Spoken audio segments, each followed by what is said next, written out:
And basically, my buddy Lance, God rest his soul, he's no longer with us. He was murdered. He was like, Sid, I need you to get close to these guys.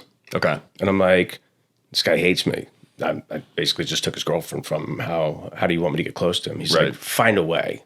And so I did. And that began a buying 5 to 10 pounds of meth at a time to 20 pounds of meth. Got you very close to the Mexican cartel. So how did they approach you initially? It was basically the person that we were getting it from.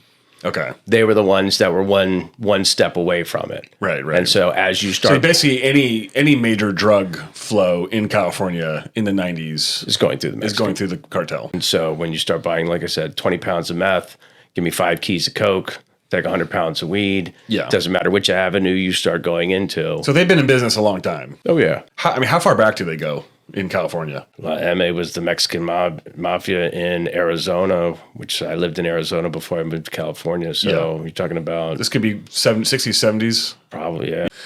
And so you get connected to them. And, I mean, what kind of relationship did you form with them? And did they... I mean, was this purely just a moving drugs type thing with them? The two crews, the one, us being the buyers and the retail distributors, and the crew that were the cooks, we were very close. Yeah. Inseparable. It was, there was a lot of trust between us, but we really just associated with ourselves because it didn't matter what, it's funny. People talk about, bottle service down in Miami in the early 2000s, let's say. Back in the early 90s, there was no bottle service. Right. It was, we'd go to a nightclub and be like, I want the entire VIP room.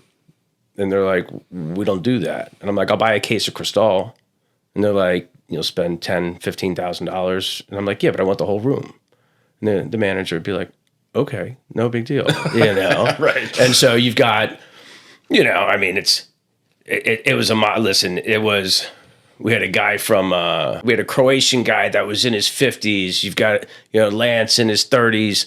You've got me and one of my buddies who's a former college football player, 6'5", 350 pounds. Yeah. It's like this crew does not match. It's like, where do these guys fit in?